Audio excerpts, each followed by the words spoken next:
in the crash.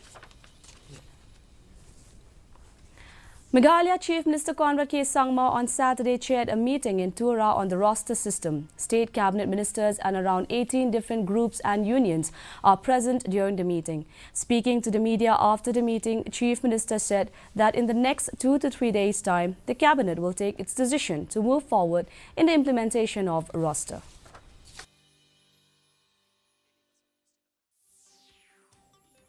The objective was mainly to give a detailed presentation on the roster system and how it will work, and we are hopeful that in the next 2 to 3 days time after we go back to Shillong, that formally we'll be able to take the decision in the cabinet to move things forward on the implementation of the roster.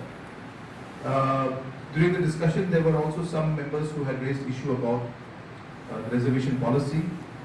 They had also raised questions about the committees that have been set up, and we expressed and explained to them that in a democracy, it is important for a government to give ample space for people to express their concerns and their opinions.